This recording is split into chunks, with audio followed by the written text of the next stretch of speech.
The arrival of a new member of your family is a time for celebration, and with the right support, it should be a truly magical experience. The good news is that all the help you need is right there for you. You've just got to know where to look, and that's what we're going to be doing over the next few minutes. Gail, I guess the real story begins from the moment a woman's pregnancy is confirmed. That's right, and straight away it's important that you come along and see your midwife, because she's the expert about normal pregnancy and she can give you all the information that you need and help you for your pregnancy to be healthy. You'll see her regularly at antenatal clinic where we'll do blood pressure checks and test your urine and all those things, just to make sure that everything's okay with you and your baby. She'll give you a prescription for some folic acid, and also during your pregnancy, if you can, it'd be really good for you to come along to lots of groups and sessions that we have at the Children's Centre like we've got running today. They're really good for you, and you can learn all sorts about getting ready for having your baby, and we have breastfeeding support groups, aquanatal classes, which is really fun exercise to music in the water, and all these things that will be really good for you now that you're having a baby. All the groups are free and you'll be made really welcome at all of them.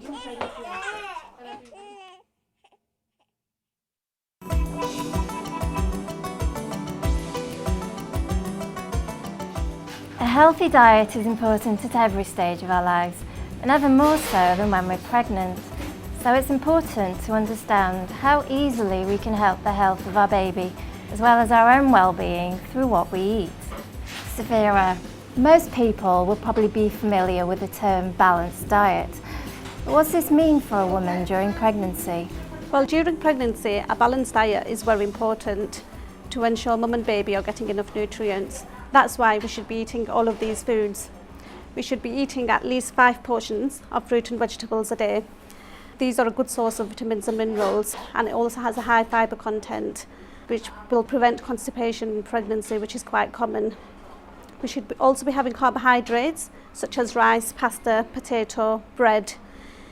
These are a good source of energy. Starchy foods will provide this, and we recommend that we have whole grain varieties as this has a high fibre content.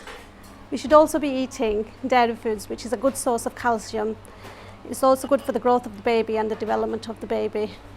Foods such as meat, fish and eggs are a good source of protein, which is essential for growth. They also contain iron, which helps prevent iron deficiency, anemia, which is quite common in pregnancy. And finally, these sugary foods should be kept at minimum. I know they taste really yummy, but they do contain a lot of sugar, and it will also help you prevent putting on too much weight. Now, Sanam, I know the key to a balanced diet is all about getting the right balance of vitamins, especially at this important time in a woman's life. That's absolutely right. Vitamins and minerals are essential, particularly for pregnant women. One of the main vitamins that we do recommend is vitamin D. Vitamin D is absolutely essential for healthy bones and teeth, and also for preventing rickets. One of the problems that we do have is we don't get enough vitamin D from sunlight in the UK, and supplements is an excellent source. Healthy Start supplements particularly are available to pregnant women and also children up to the age of 4, and they are available free for some eligible people as well. And like I said, they're an excellent source of vitamin D.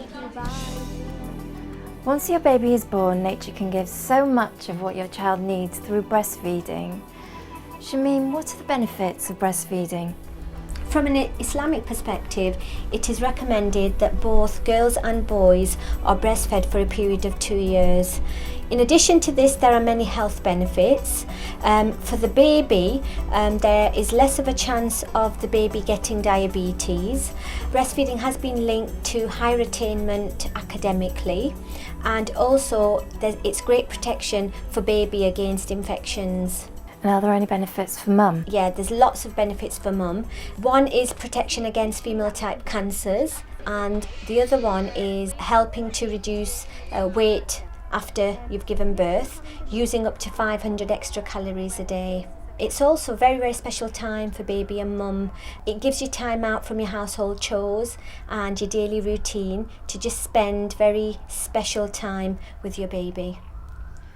And Anna, why is skin-to-skin contact so important?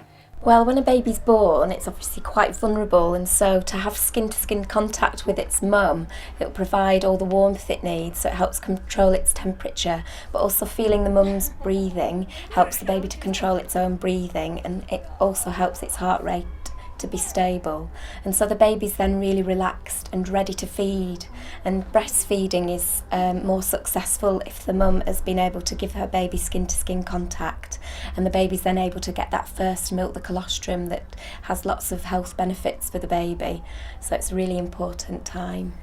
Does breast milk supply everything the baby needs? Yeah, for the first 6 months of a baby's life, all it needs is breast milk, so that's fantastic, and the mum can give that to her baby, and she doesn't need to worry about giving the baby anything other than that. And it's special because it changes depending on the age of the baby, the time of day, how much milk was taken in the last feed, and it's just fabulous really, because it's got different properties depending on each mum and baby unit, so each mum will provide different milk for her baby. It's really special.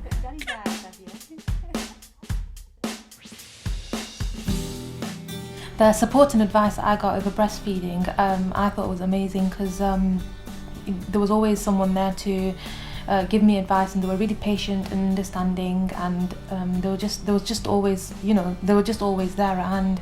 Well, my breastfeeding support worker has helped me with breastfeeding, because she'd tell me to come out to the centre where I can have a chat with other women, and also where you have time to breastfeed your baby. Because if I'm at home, I have to quickly do something else to do, and if I come to the centre, I can sit down comfortably and have no other trouble thinking about other things.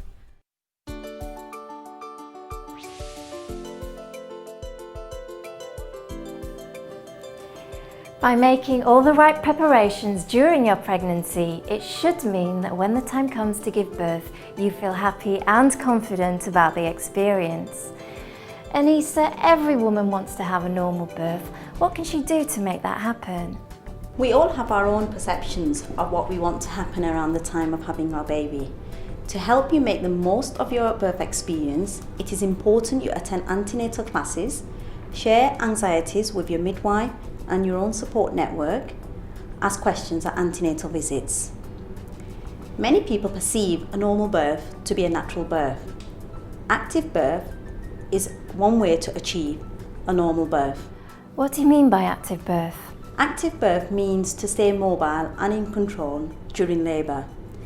Most places will have facilities and equipment such as a birthing pool and a birthing ball to help you with this.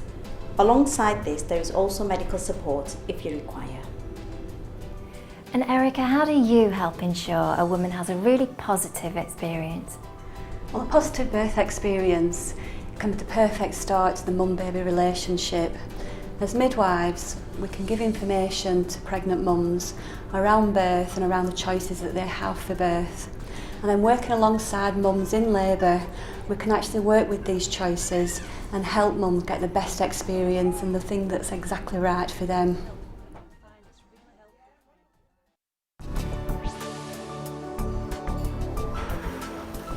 Many young mums are lucky to have close families around to help out with their new situation.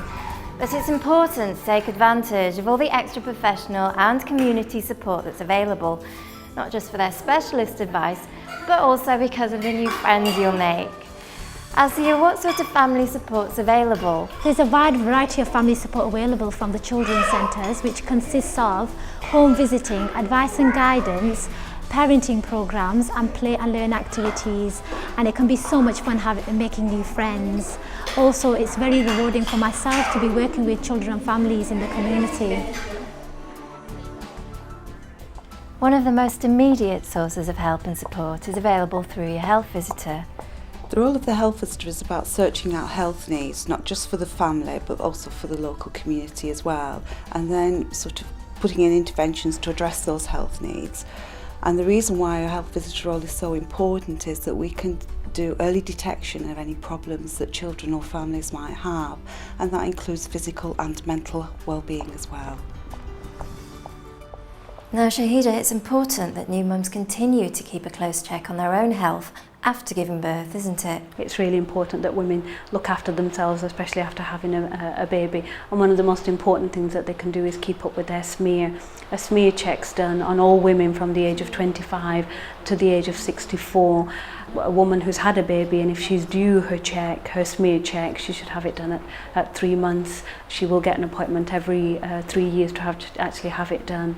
And what a smear is that it picks up changes in the cells at the neck of the womb so that we can treat it, and it will prevent cancer in the long run.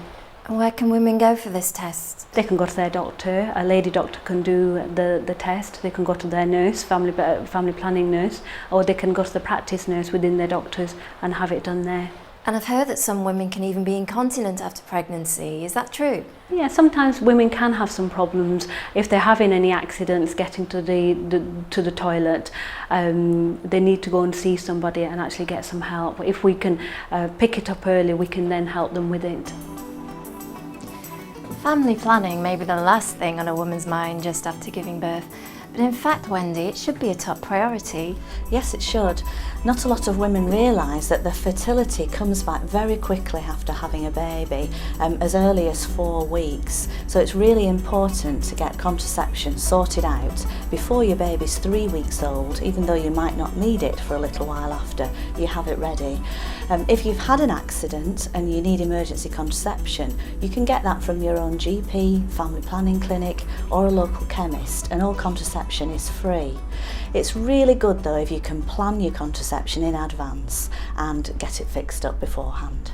So what are the most popular forms of contraception these days? They are very wide-ranging really, and can be tailored to the individual woman. They could choose pills, condoms, diaphragms, a patch, and becoming more popular now are the long-acting methods such as the injection, the implant, which is a small device fitted in the upper arm, or the IUD or IUS, otherwise known as coils, which are fitted into the womb with a very simple procedure with minimal discomfort. And they can last for up to 10 years, 3 years for the implant, up to 10 years for the coil. So this just gives women time to have a break and enjoy their baby before they plan the next one. Are there any other health concerns for a woman? Yes, occasionally women are worried about infections that might be shared between a couple, and if they have those worries, they can prevent those infections by using a condom. Or if they're worried that they might have acquired an infection, they can go along to the hospital clinic, which sometimes will have a woman-only clinic, or they can come along to their family planning clinic or visit their GP, and tests can be done to check things out. If they're under 25, they could also have a simple urine test to check for infection, and again that can be done at local family planning clinics or at a young person's clinic. And obviously confidentiality is key throughout. It certainly is in this area, and we would like to reassure women that everything that's said in one of these clinics is completely confidential. When I first came to this area, I was new and I didn't know many people around the area. And I made an appointment with my family support worker who came down, and she talked to me about the services in the area. In a way, it's quite good because you can meet other women and you can talk to other women, whereas at home you just have to look after your children all day. As first-time parents, the range of services that are available to us, to me and my wife through her pregnancy and after childbirth, was very good. And the staff were very supportive and very helpful to any queries we asked them. For some young women, their own personal situation can throw up different issues. And again, it's so important to realise that you're not on your own. There's plenty of help available. Aisha, is language still seen as a barrier for a woman to make the most of all the services available to her? Yes, there is a problem with the languages, but we have got a lot of interpreters who can just help them with several languages. It is important to use a professional interpreter so that the woman has right information. Also, if the woman has any question, she can get those questions answered. Finally, there is a national language line available with interpreters in all languages 24 hours a day. Of course, some women can find themselves in more sensitive domestic situations where help is required. I help women who are suffering domestic abuse. Domestic abuse can be physical, sexual, emotional, psychological or financial. Abuse can be very detrimental to the woman's health. It can affect her psychologically, it can affect her physically and obviously emotionally. Domestic abuse is abuse that is between intimate partners or in a family setting. And the perpetrators can be obviously the woman's partner or any family member. The woman's health can suffer in a domestic abuse relationship, and it's very important that she accesses help at this time. There are women like me across the country, nationally, in communities who help women who are suffering domestic abuse. And of course there are national helplines that the woman can access if she can't for some reason access support in the community. Now Minerva, again, language shouldn't be a barrier, even in the most sensitive situations where you might need to get the police involved. My role with the community cohesion team is to deal with women who are victims of domestic violence, girls who are going through forced marriages, girls who are leaving home, women who go missing from home, and of course there are agent police officers who speak their language. And we have operators, telephone operators, if a woman wants to speak in her language, and if they ask, you know, I speak Gujarati, I speak Urdu, and they will find somebody who will speak their language and they can actually are able to help them that way. We've already heard about the importance of physical health through a good diet. Mustari, what about a woman's mental well-being if she's suffering from postnatal depression, for example? Well, our research tells us that emotional well-being is very important during pregnancy and after the birth of baby, for mother, baby and her family. Given that around 15% of women experience a degree of postnatal depression during pregnancy and after the birth of the baby, it is important to recognize the symptoms of postnatal depression. Feeling very low, inadequate, feeling very tired and lethargic, not feeling confident, feeling unable to cope. We have services to help women talk wherever they feel comfortable. This will be confidential and they will not be judged. We want you to enjoy the time with your baby and your family.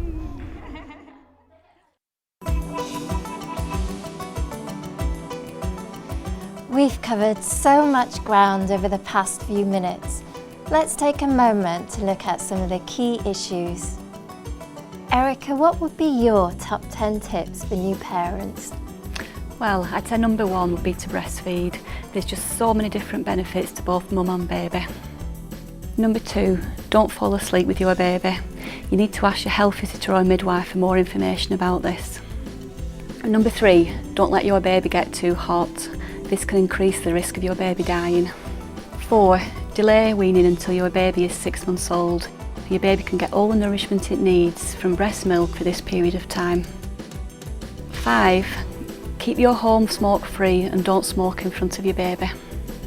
6, get your baby fully immunised. It's a way of protecting your baby against serious illnesses. 7, don't worry unnecessarily. A quick call to your midwife or health visitor could put your mind at ease. 8, register with your local children's centre. It's a fabulous place to meet new people and there's lots of good activities there.